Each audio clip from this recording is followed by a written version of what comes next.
Now, all courtesies extended, but I must acknowledge the presence of Minister Gaskin, Minister of Business.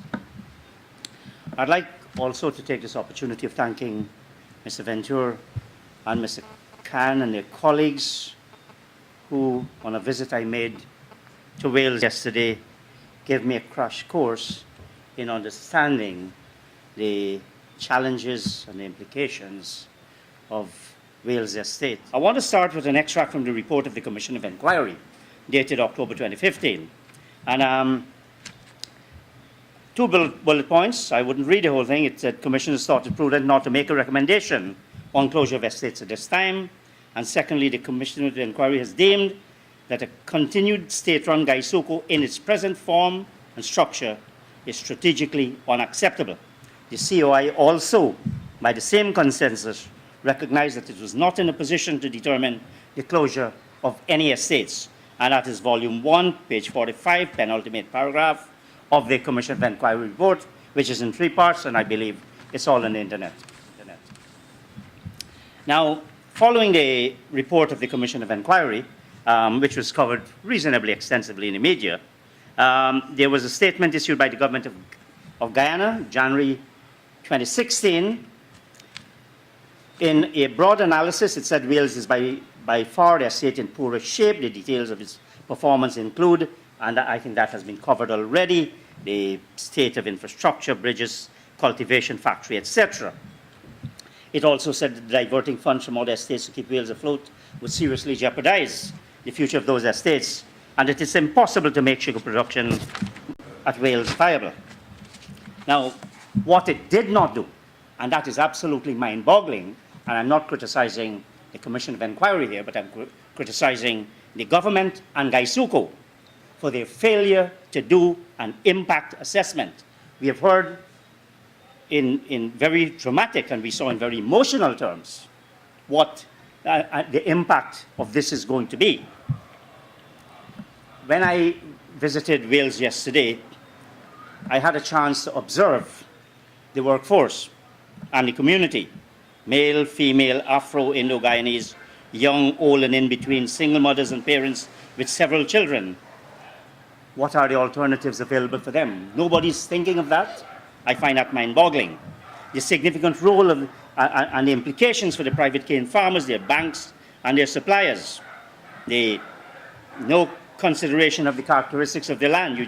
To think that you can just move from one thing to another. I admit I'm just a bookkeeper, but I do believe that there must be certain characteristics that would be peculiar to the land. And of course, the economic and social impact of the community of in excess of 100,000 persons. You can't just treat that with a bland statement that is not entirely accurate. The decision is clearly premature. It was not properly thought out. It was poorly communicated. As I said, it has not looked at the implications either for the community or for the corporation itself. What is it going to do with the assets? What are the additional costs and technical considerations in moving to IFLUC? And Mr. Venture dealt with those points. And let's say that this decision is not going to deal with the tremendous costs, head office costs of GuySuCo, which runs to close to $2 billion a year. It's probably the second largest loss in GuySuCo. In Guyana, we have made two fundamental mistakes as we talk about sugar.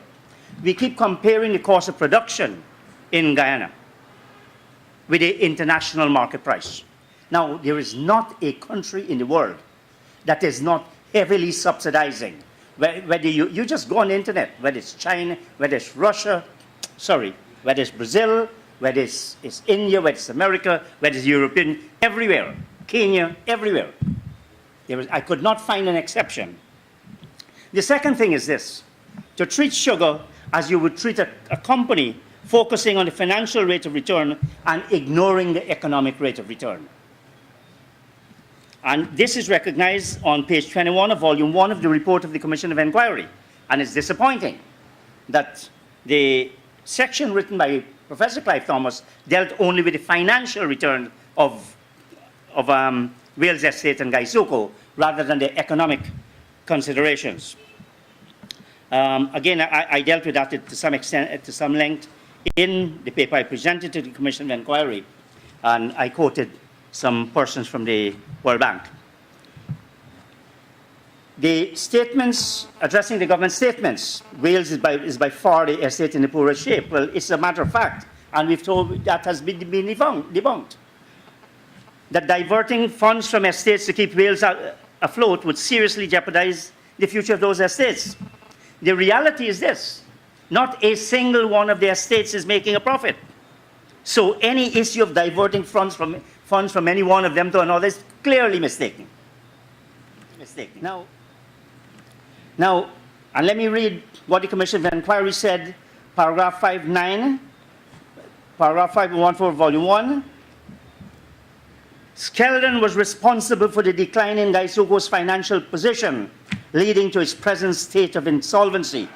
And paragraph 5.9 said, concluded that estates from Iflock to Albion suffered as a consequence. So it's not that Wales is bleeding. GuySuCo is the other way. And it's dishonest, that statement. Yes, losses by estates. And I must say that these come from the unaudited financial statements contained in the, I think it's Appendix 3 of the Volume 1 to the report. And we have looked at the performance of the estates in terms of loss per ton, because, as we said, every single one of them. And the best performing, Blaymont, the second performing, Albion, the third performing, Rose Hall, fourth performing, East Demerara, Wales is the fifth at 97.4. That statement speaks of $13.384 billion. Now, we are told that the total losses of GuySuCo, in fact, were $17.4 billion. This is before the subsidy, etc. The difference of $4.016 billion is made up partly of administrative costs of $2.9 billion in 2014. Now, I don't want to overstate it. Some of that, about 600 million interest, 400 million exchange losses, but you still have roughly $1.9 billion, I've been advised, the administrative cost. I'm not quite sure where the unexplained 1.16 came from. I think that probably has to do with sugar adjustment. Now, if we look at average employment costs, which we're told is one of the biggest bugbears, and again, yes, sir, you will see that again, Wales is fifth. It is not the worst performing estate by this measure either. And this is the figures from the Commission of Inquiry. Agriculture costs versus cane purchases. Now, where Wales performs very badly is in the agriculture costs per thousands of dollars per ton, 14.13, and it ranks seventh, seventh or last. But look at cane purchases. At 6.53 is the second best. In other words, what this says, if we can shift from GuySuCo agriculture to cane farming agriculture, we're into some serious savings. These numbers speak for themselves.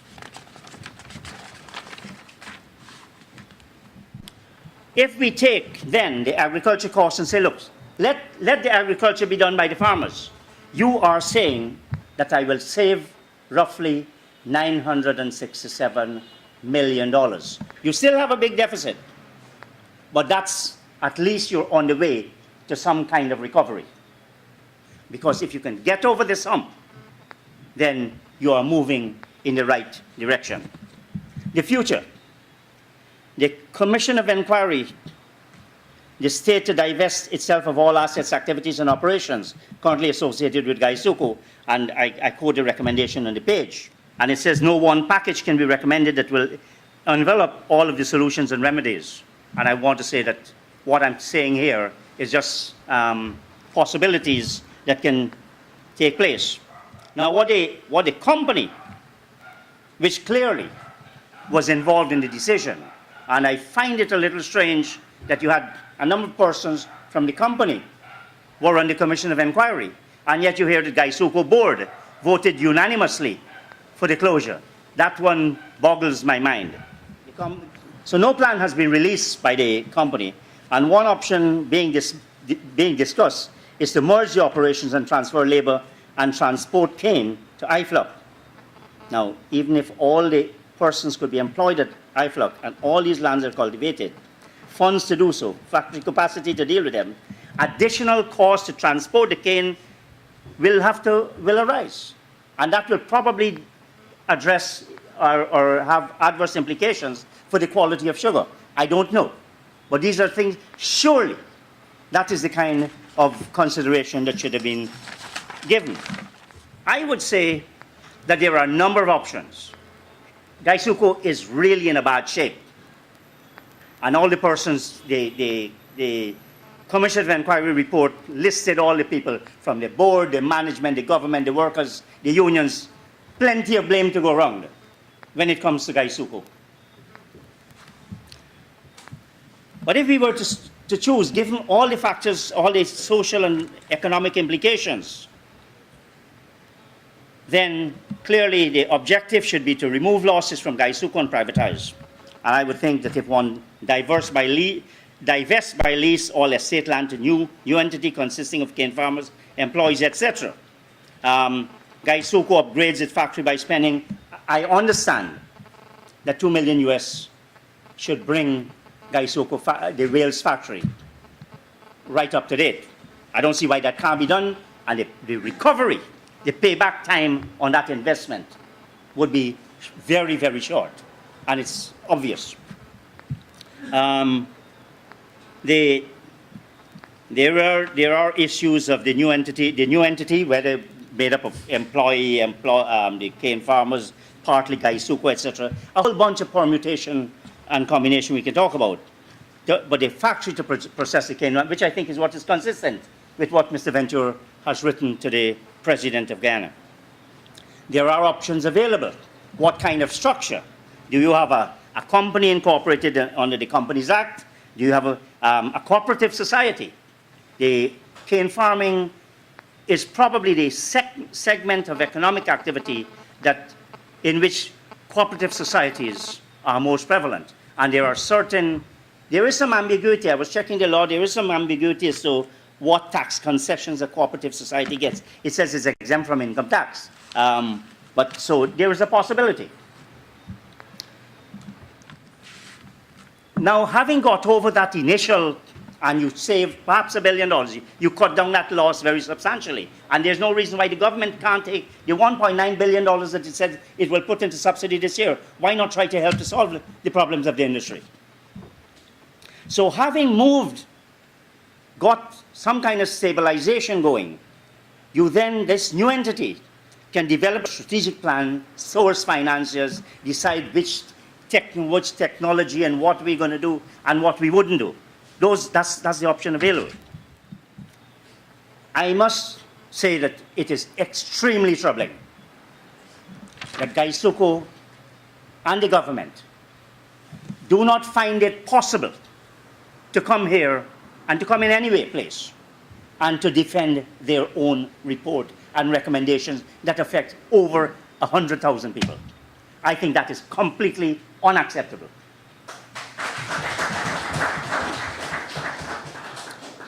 I must say too that I'm a bit disturbed that the union GAU has gone on a countrywide strike. I think let us soberly address these problems. This is not the approach we're going to take. Destruction is not going to help. We have to be more careful and deliberate in what we do. Let me say, in my view, and I believe given the state of GuySuCo, there is no easy solution. And certainly, I cannot conjure or conceive one. But what I can say is there are alternatives, starting with the farmer's proposal. And I hope now that Mr. Venture has made it public, that President Granger will find it possible and convenient to respond to it and get his minister to call in the cane farmers and say, let's talk. The recommendations are very consistent with what the Commission of Inquiry has said. And of course, we've spent tens of millions of dollars on the Commission of Inquiry. We can't just dismiss it. Are we serious? Is that how a civilized country in its 50th year of independence conducts a dialogue? No. The solutions, the options will certainly reduce losses to the corporation. The corporation has many problems, including that $2 billion head office expenses. It probably needs to close down that Ogle head office as one of its first steps to show it's serious about cost cutting. Finally, if we can make this work, we show it as a model, not only for the remaining estates, all of which make losses, but for how workers and employers can together help to address problems and to enhance the economic and financial prospects of our country. I thank you very much.